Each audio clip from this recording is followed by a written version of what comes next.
네, 반갑습니다. 지금 이제 그 반야심경의 핵심이자 또 우리 불교 가르침의 가장 중요한 부분을 하고 있는 중이었고요.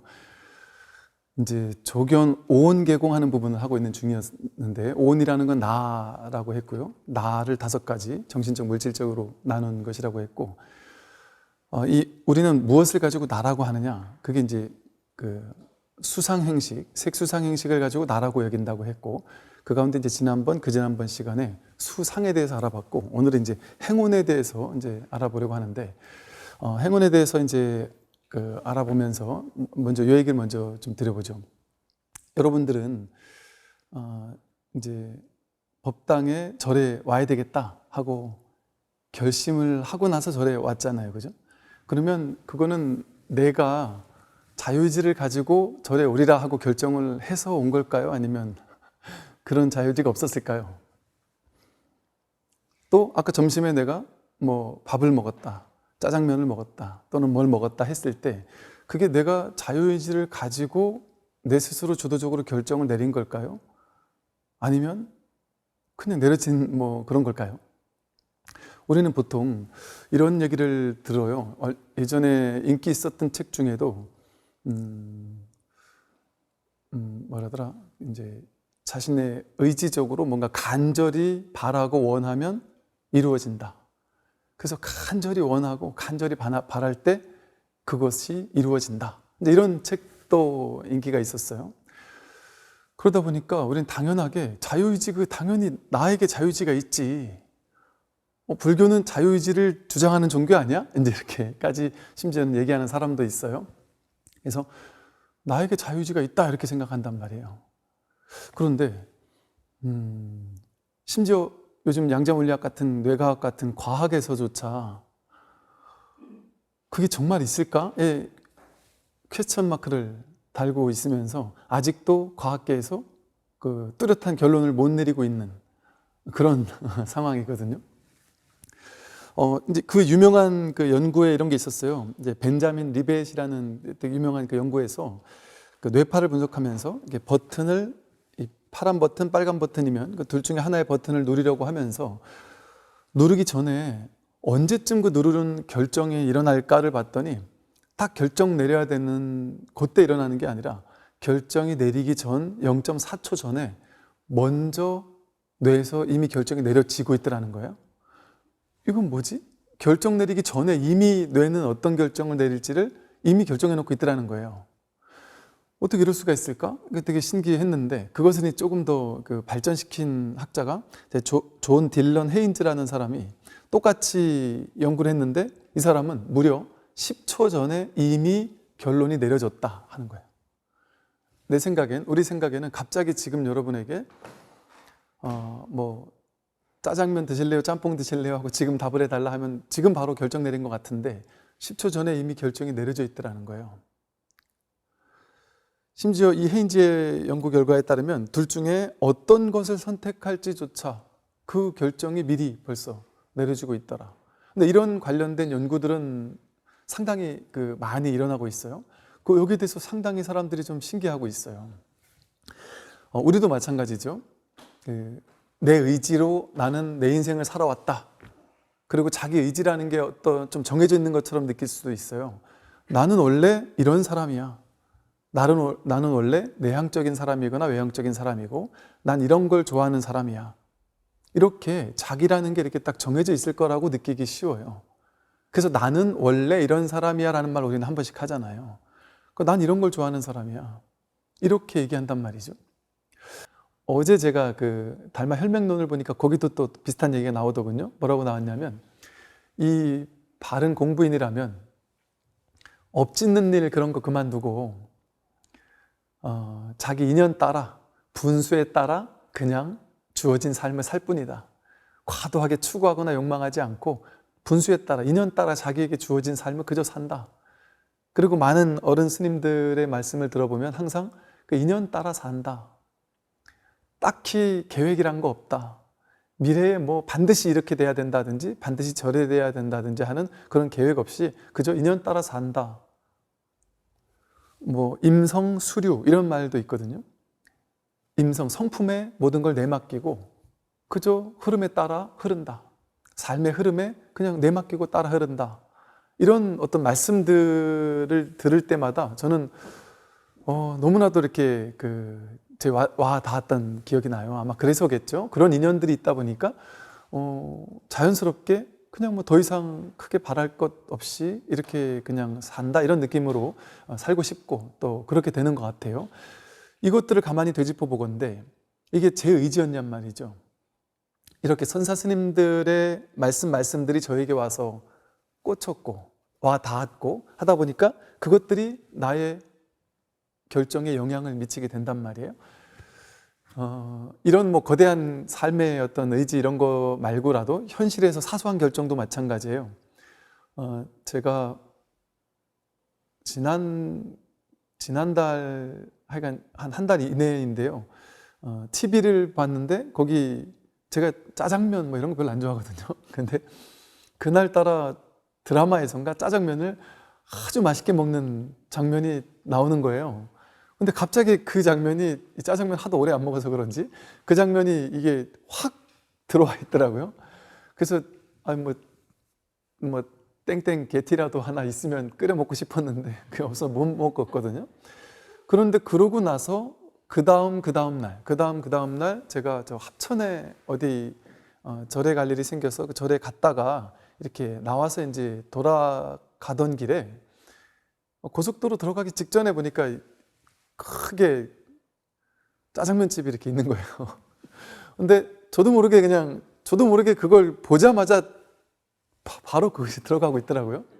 그래서 정말 맛있게 먹었던 기억이 나요. 짜장면이 이렇게 맛있었구나. 정말 맛있게 짜장면을 먹었던 기억이 나요. 그러면 그 짜장면을 먹고 싶었고 거기 가서 먹게 됐던 게 제 자유의지냔 말이죠. 그게 제가 그 전전날에 그 드라마를 봤던 기억, 그게 또 각인돼 있을 것이고 그렇게 인연이 모여가지고 어떤 우리가 결과를 낼 때, 어떤 선택을 할 때, 어떤 행동을 할 때 그 행동에는 그냥 지금 여기서 내가 나가 있어서 결정을 내리는 내가 여기 딱 정해져 있어서 그 내가 결정을 내리는 게 아니란 말이죠.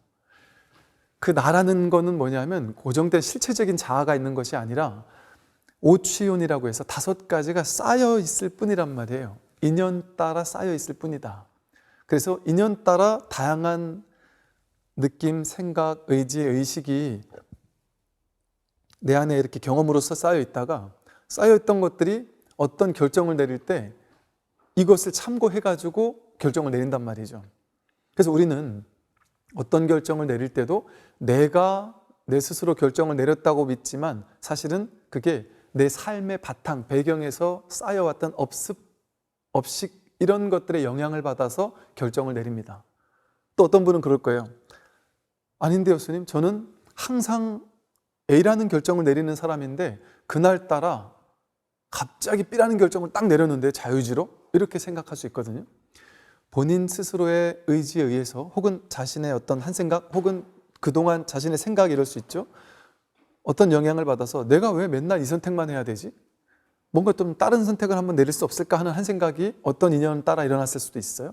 그럼 그 인연 따라 다른 선택을 내린 것 또한 다양한 많은 인연들이 모여가지고 그것에 결정을 하는데 도움을 줬다는 것이죠. 이처럼 우리는 어떤 결정을 내리더라도 의지를 가지고 의지적인 결정을 내릴 때도 언뜻 생각하기엔 내가 자유의지를 가지고 항상 내가 내리고 있어 라고 생각하지만 그 나라는 것이 그 결정을 내리고 있는 그 나라는 것이 고정된 실체가 아니라 인연 따라 그동안 다양한 정신작용들이 수상행식이 모여서 쌓여 있는 것 그 필터를 가지고 결정을 내리고 있더라는 것이죠.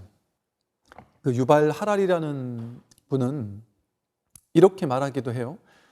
우리가 요즘에 잘 알고 있는 이 자유의지라는 말은 초기 그 신학자들이 만들어낸 것이다 이렇게 표현을 해요. 그래서 왜 그런가 했더니 이 사람 말로는 유발 하랄이 말로는 그래야만 신이 사람 죽고 나서 신이 심판을 한다 이러잖아요. 심판을 하려면 심판이 정당하려면 사람들이 자유의지를 가지고 살 때 자기 의지를 가지고 결정을 선악에 대한 죄와 복에 대한 결정을 내려야만 그것에 따라서 너는 이런 결정을 내렸으니까 넌 지옥 보낼 거야. 이 심판도 합당해진단 말이죠. 그러다 보니까 이 신학자들이 만들었다 이렇게 표현을 하는 그 사람도 있었고요. 또 그 스티븐 호킹이라는 박사도 이렇게 표현을 했어요.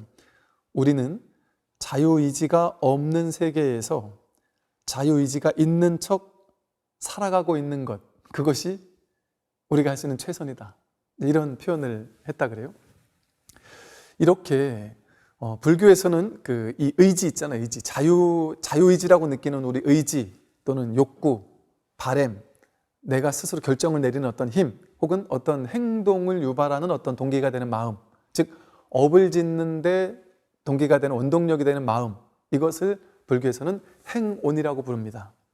그래서 행이라는 말을 그 업이라는 말과 좀 불교에서는 그 동일시해서 많이 쓰거든요. 그래서 행업이라고도 부르고요. 즉 신구의 삼업이라고 할 때 몸과 말과 생각으로, 몸으로 행동하거나 말을 하거나 어떤 생각으로 결정을 내릴 때 이 의지적인 행위를 하는 것에 대한 원동력이 되는 마음, 그것을 행온이라고 불러요. 그리고 그 행온은 의지, 의도, 또 뭐 의향, 욕구, 바람, 이런 것들이 이제 행온이라고 불러요. 물론 그 불교 교리적으로 보면, 또 부파불교에서 좀 더 세밀하게 나눈 교리적으로 본다면 이 행온은 어떤 단순한 의도나 바램만을 의미하는 것이 아니라 그 수상식을 제외한 모든 심리작용, 모든 마음작용들, 정신작용들의 총합, 이런 것들을 행온이라고 불러요. 뭐 기억, 상상, 추리 이런 것들을 다 포함한다고 그러고, 이것을 청정도론에서는 한 50가지 심리현상이 행온에 포함된다 이렇게 얘기를 하고, 또 구사론에서는 46가지의 심리현상들이 여기 해당된다 이렇게 표현하기도 합니다. 그런데 그런 것들이 좀 구체적으로 말한다면, 좀 정리를 한다면 의지와 의도를 필두로 하는 수많은 심리현상들 하는 어떤 복수로 좀 쓰일 거예요. 그런데 우리가 이제 이 마음 공부하는 입장에서 이 행온 가운데도 가장 어떤 주된 업무를 맡고 있는 기능이 어떤 의지, 의식이란 말이죠. 그래서 조금 단순화시켜서 여기서는 이제 바라보겠습니다.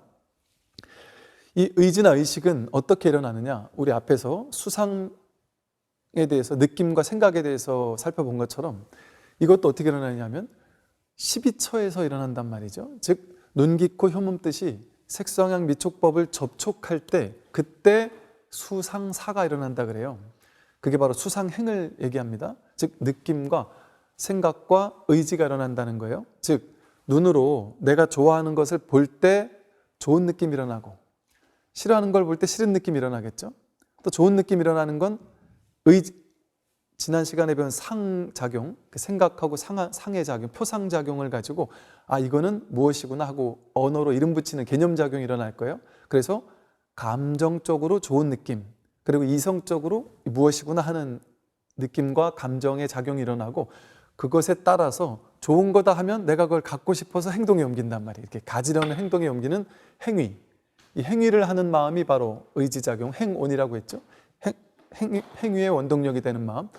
그래서 좋은 것이 일어나면 좋은 느낌, 좋은 생각, 그리고 좋은 걸 내 걸로 가지고자 하는 행위가 일어나요. 또 좋은 사람을 보면 그 사람에게 말 걸고 싶은 구업, 그 사람에게 좋은 행동을 하고 싶은 신업이 일어나겠죠. 또 그 사람을 좋다고 느끼는 의업이 일어나겠죠. 이렇게 눈으로 보자마자 느낌, 생각, 의지가 일어난단 말이죠. 수상행이 일어난다. 또 어떤 소리를 듣자마자 느낌, 생각, 이 의지가 같이 일어납니다. 어떤 소리를 들으면 그 소리는 더 듣고 싶은 의지가 일어나죠. 어떤 소리는 듣기 싫고 피해 도망치고 싶은 의지가 일어나고, 뭐 층간소음은 짜증스러워서 막 분노가 일어나기도 하고, 사랑스러운 소리는 더욱더 듣고 싶기도 하겠죠.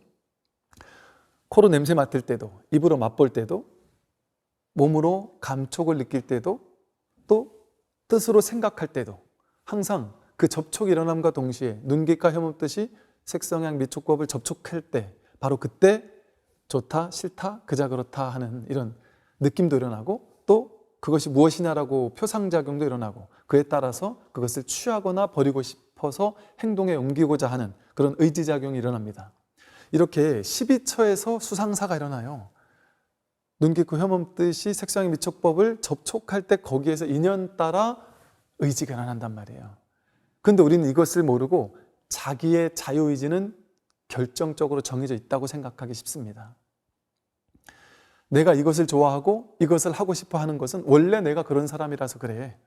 의지하는 나라는 어떤 고정된 실체가 내 안에 따로 있는 줄 안단 말이에요.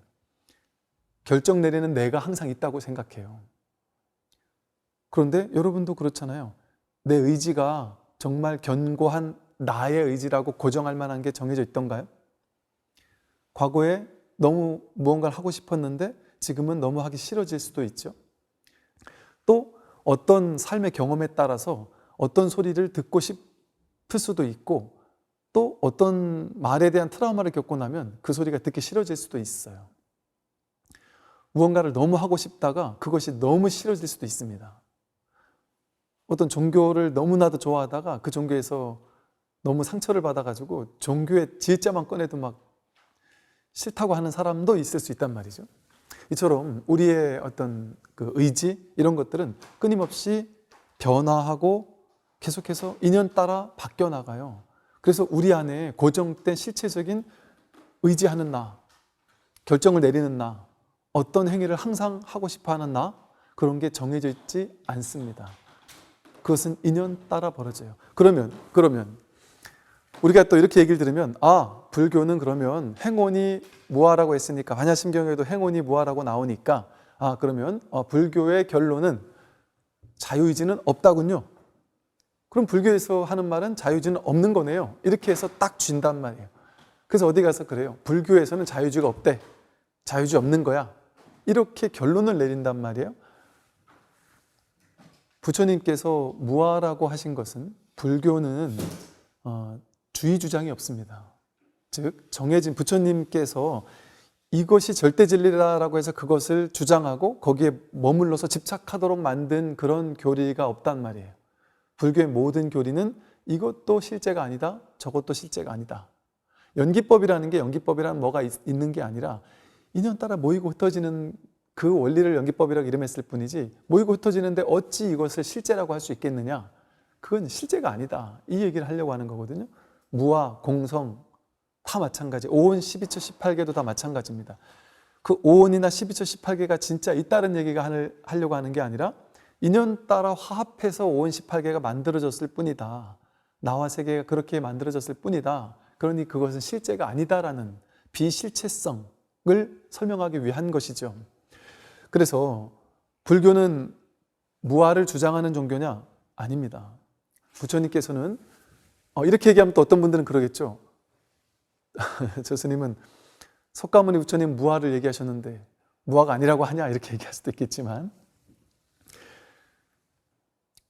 그 당시 인도에서 아트만 사상, 내가 있다라는 사상이 바라문교에서 너무나도 강력하게 믿고 있던 거였어요. 시대, 사회 전체가 내가 있다, 고정된 자아라는 어떤 내 안에 아트만이라는 실제가 있다라는 것이 너무 강력하던 사회여서 그게 그 시대의 가장 중요한 교리였거든요.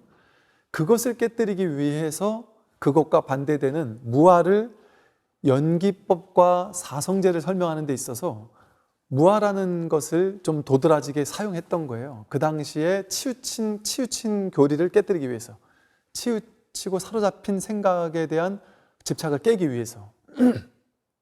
그래서 무아를 주로 설명했던 것이죠. 그러나 부처님도 자성청정심이라는 말씀을 하셨고 또 열반과 해탈을 말씀하셨잖아요. 괴로움의 소멸, 그것을 설명하셨단 말이에요.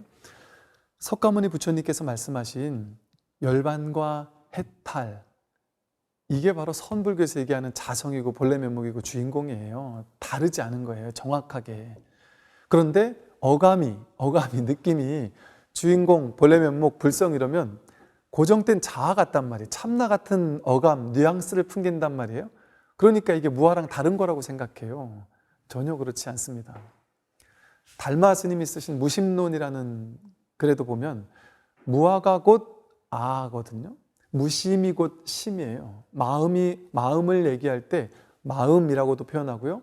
본래 면목 주인공 불성을 마음이라고 표현하거든요. 그런데 불교에서는 마음이라고도 부르고요. 똑같은 마음을 무심이라고도 부릅니다. 마음 없음이라고도 부른단 말이에요. 의지 이것이 공하다라고 했잖아요. 행운이 무하라고 했잖아요. 그러면 우리는 이 말을 듣고 아, 의지는 없어 이렇게 결론 내라는 게 아니에요. 하도 몸과 마음을 색수상행식을 나라고 사람들이 집착하니까 그 집착하는 생각을 깨주기 위해서 무하를 설하신 거예요. 그럼 여기 집착하지 않는 사람에겐 이런 교리가 필요하지 않아요. 그러니까 쉽게 말하면 자유지가 있다라고 해도 거기에 머물러 집착한다면 그건 틀린 말이고, 자유지가 없다라고 해서 그걸 쥐고 있다면 그것도 틀린 말이란 말이에요. 그래서 불교에서는 유무, 중도 이런 말을 많이 쓰죠. 부처님의 가르침은 항상 중도로서 관해야 됩니다. 있다고 하신다고 해서 있구나 하고 쥐거나 없다고 한다고 해서 없구나 하고 쥐면 안 된단 말이에요. 있다커니 없다커니 하는 양극단에 머물러서는 안 된다. 그래서 무주법이라고 하죠. 어디도 머물러서는 안 된다.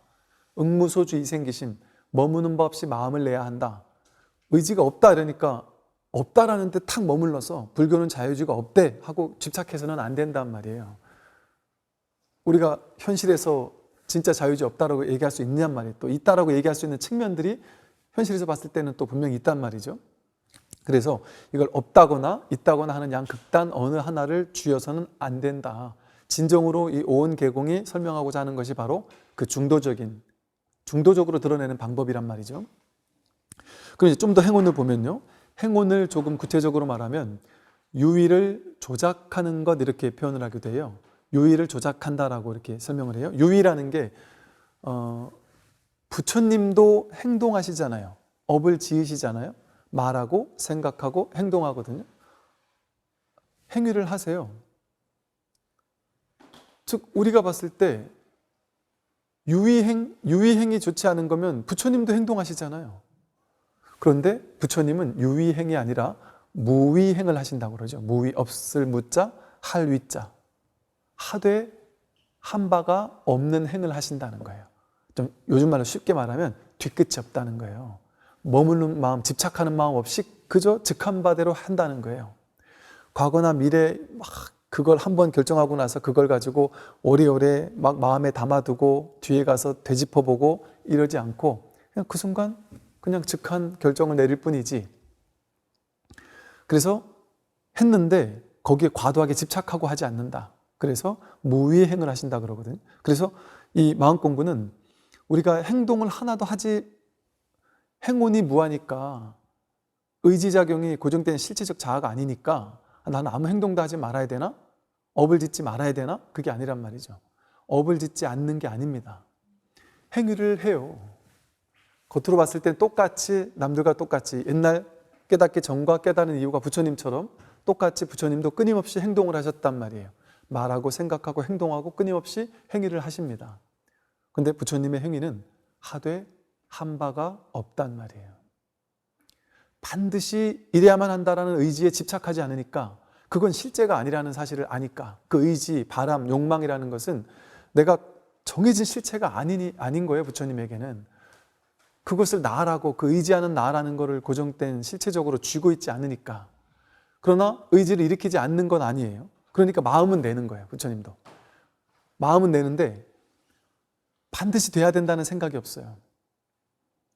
그냥 최선을 다할 뿐이에요. 마음 내고 그냥 최선을 다해요. 그러니까 우리가 이 행운이 무하라고 해서 의지가 없구나.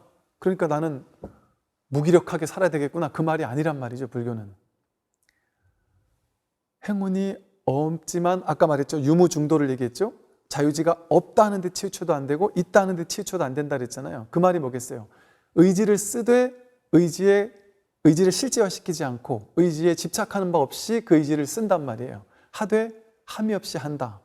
마음을 내되 거기에 집착하는 바 없이 마음을 낸다. 그럼 우리는 현실에서 행운 무아를 어떻게 실천할 수 있을까요? 자식 공부를 시켜요. 그러면 열심히 공부하도록 뒷바라지 해준단 말이에요. 응원해주고 잘 공부할 수 있도록 뒷바라지 해주고 잘할 수 있을 거야 해주고 시험 볼 때 잘 보라고 해주고 학원도 보내고 할 건 다 한단 말이에요. 내가 할 수 있는 만큼.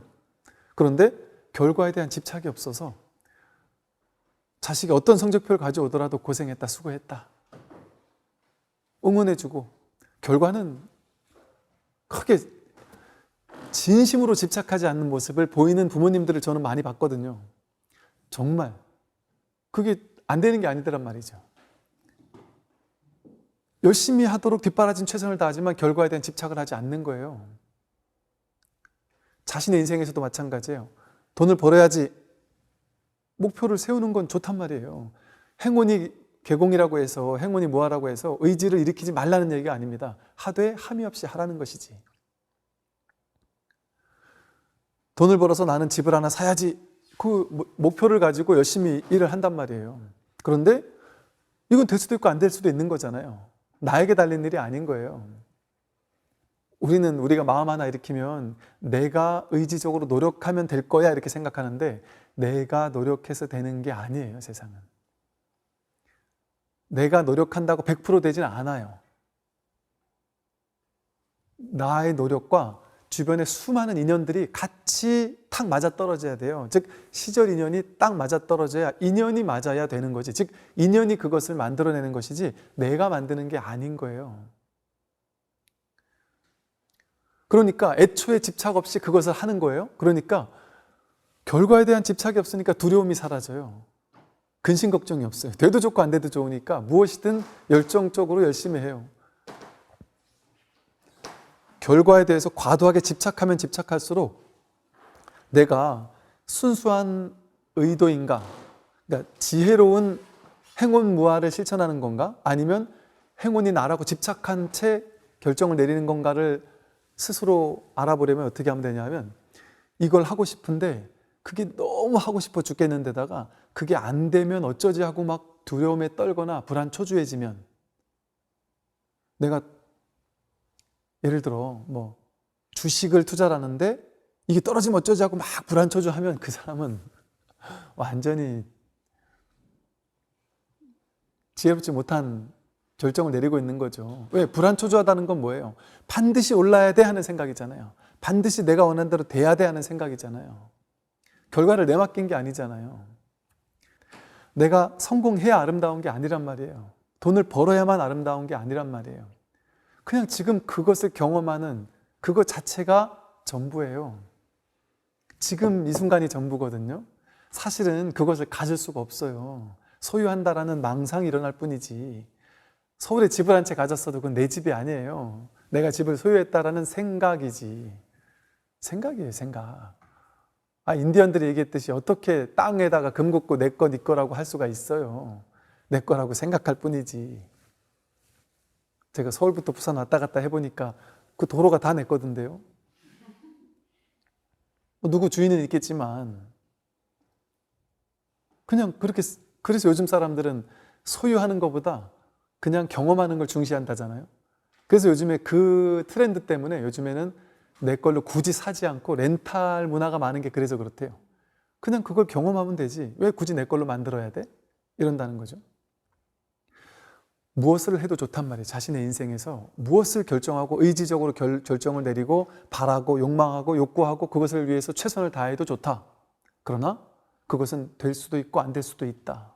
나에게 달린 일이 아니다. 나는 무수히 많은 인연 가운데 하나의 인연, 이것을 내가 그냥 촉발시킬 뿐이에요. 마음을 낼 뿐입니다. 그러면 그것이 될지 안 될지는 법에게 달린 일이다. 이 우주 법계에 달린 일이에요. 그러면 과도하게 집착 안 하겠죠. 또 믿음이 있으면 어떤 마음이 생기냐면, 되는 게 좋은지 안 되는 게 좋은지를 우리는 알 수 없습니다. 우리는 되는 게 좋다고 여겼는데 안 되는 게 더 좋은 걸 수 있어요. 그런 일 있잖아요. 엄청 나쁘다고 생각했는데 그것이 전화위복이 돼서 훨씬 좋은 일이었던 것 있잖아요. 근데 그때 우리 생각에는 그게 나쁜 거라고 생각했단 말이에요. 그러니까 나는 나쁘다고 생각했지만 결과적으로는 그게 훨씬 좋은 거였단 말이죠. 그럴 수 있어요. 이처럼 우리는 알 수 없습니다. 이게 정말 옳은 결정인지를 우리는 알 수 없어요. 근데 알 수 있다고 오만함을 부리는 거예요. 그래서 지혜는, 진실은 모를 뿐이 진실이에요. 숭상 큰 스님께서 말씀하신 것처럼 오직 모를 뿐, 이게 유일한 화두예요. 삶에. 모를 뿐이니까. 그런데 나는 지금 나의 진실은 이걸 간절히 원하고 있다. 그럼 그걸 하는 거예요. 그러나 결과에 대한 집착은 난 모를 뿐이에요. 될지 안 될지 몰라요. 그러니까 애초에 집착이 없단 말이에요. 그런 사람이 힘이 있어요. 두려움이 없으니까 힘이 있어요. 과도하게 돼야 되라고 집착하면 안 되면 어쩌지 하고 두려워요. 불안초조해요. 그래서 내가 무언가를 원하는데 그게 안 될까 봐 두렵고 불안하다? 그 사람은 집착하고 있는 거예요. 지혜롭지 못한 것이고, 이 오온계공, 행온이 무아라는 사실을 전혀 깨닫지 못하고 있는 것이죠. 저절로 이 오온계공을 하면 도일체고액 한달이잖아요. 오온이 공하다라는 사실을 깨닫기 시작하면 저절로 괴로움이 사라져요. 행온이 공하다라는 사실을 알고 나면 어떨까요? 무엇이든 다 하는데 결과에 대한 집착이 없으니까 결과적으로 어때요? 미래를 기다리지 않아요.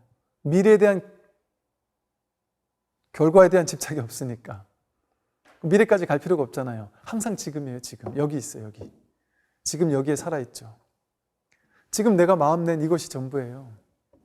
여기서 생생하게 살아있단, 진짜 삶을 살 수 있단 말이에요. 생각 속에 갇혀 있는 게 아니라, 생각 속에 사로잡혀서 삶을 죽이고 있는 게 아니라 눈앞의 삶을 매 순간 생생하게 살리고 있단 말이에요. 그러니까 이렇게 행운무아를 알면 순수한 열정이 피어올라요. 가슴 뛰는 삶을 살게 돼요. 이걸 순수한 열정이라고 불러요. 결과에 대한 집착 없는 실천. 강렬한 실천이에요, 이거는. 부처님은 오온계공을 아시잖아요. 그러니까 부처님은 아무런 바라는 게 없는데 부처님이 무기력하게 사셨나요?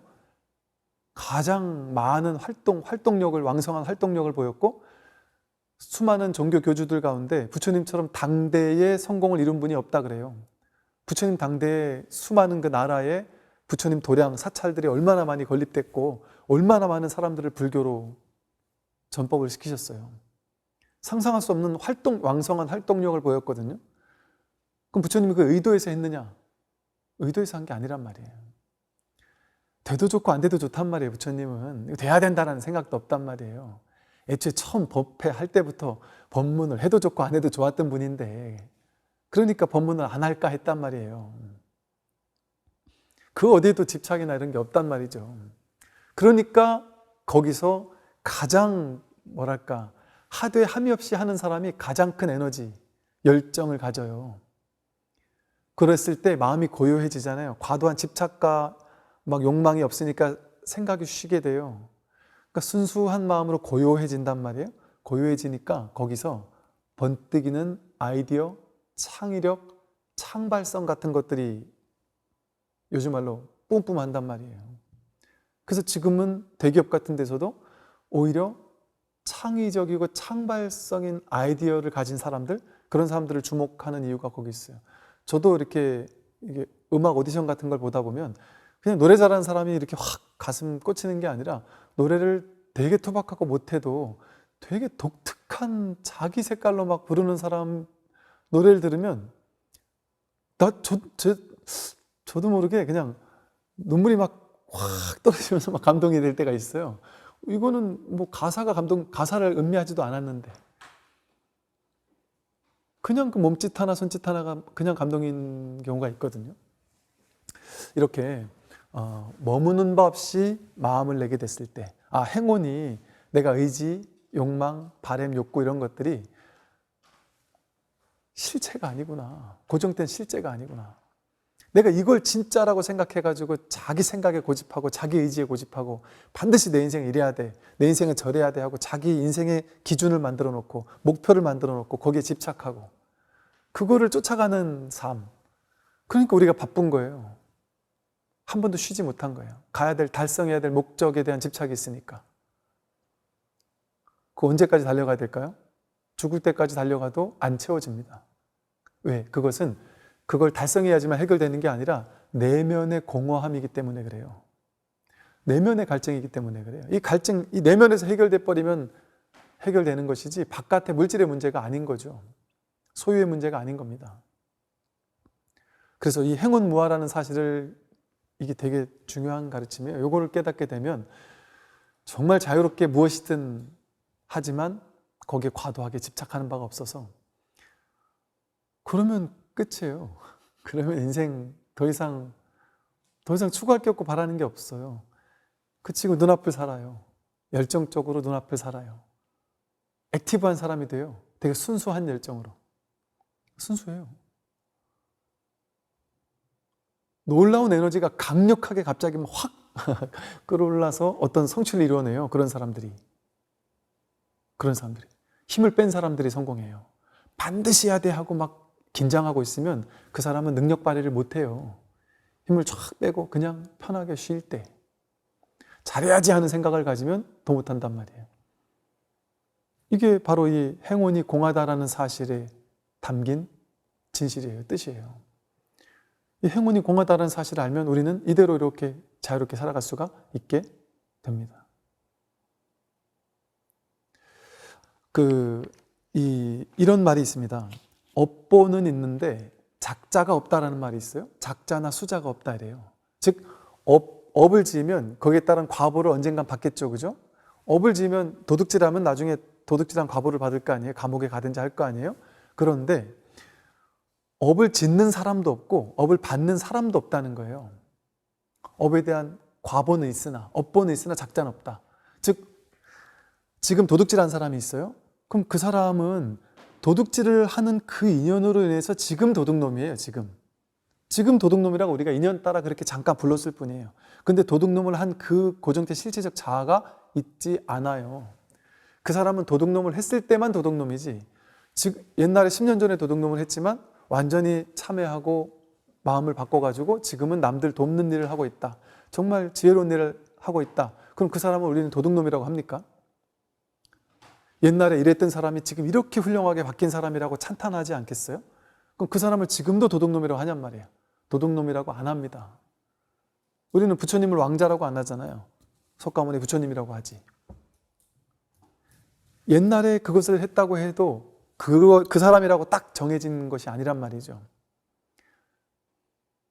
즉 이렇게 어떤 것을 행위를 했을 때 그 행위에 따라서 임시로 이름이 부여되는 것뿐이지 그런 고정된 자아가 정해진 실체로서 있지 않습니다. 그래서 우리가 나에 대해서 내가 여태까지 어떤 행위를 하고 어떤 업을 짓고 살았다, 그거 가지고 자기를 나는 이런 사람이야, 저런 사람이야, 나는 능력 있는 사람이야, 능력 없는 사람이야, 나는 죄인이야, 이런 식으로 자기를 이제 어떤 특정한 사람으로 낙인 찍어서 업을 짓는 자나 업을 받는 자, 죄를 지은 자, 이렇게 어떤 자아라고 낙인 찍어서 자기를 그 특정한 자아 속에 가둘 필요가 없단 말이죠. 그런 나는 없습니다. 여러분이라는 자아가 없어요. 정말 없습니다. 그냥 인연 따라 이렇게도 말하고 저렇게도 말하고 이렇게도 행동하고 저렇게도 행동할 수 있어요. 제가 옛날에는, 조금 다른 얘기지만, 옛날에는 내가 죽는다는 생각을 하면 그 화장터에 가서 불에 막 타는 걸 보잖아요. 그러면 내 몸이 저렇게 탈 거 아니야, 내 몸이 저렇게 땅 밑에 들어가서 썩어갈 거 아니야, 이러면 두려운 마음이 옛날에는 들었던 것 같아요. 그런 생각을 하지도 않지만 그런 생각을 한다고 하더라도 들은 생각이 없죠. 왜 없냐 하면 이 몸은 누가 봐도 인연 따라 모였다 흩어지는 거잖아요. 이게 나중에 죽어가지고 불탈 때 그건 내가 아닌 거예요. 우리 손톱 깎고 나서 손톱 애지중지 안 하잖아요. 그냥 휙 버려버리지. 내가 아니니까. 지금 여기서 몸도 마음도, 몸 육신도, 느낌도, 생각도, 의지도, 그 어떤 것도 나라고 고정되게 딱 정해놓을 수 있는 게 없습니다. 자신이 여태까지 살아왔던 삶의 경험업들, 그걸 가지고 나라는 업으로 딱 정해질 수 없단 말이에요. 오늘 여기까지 말씀을 드리도록 하겠습니다. 예, 참고하십시오.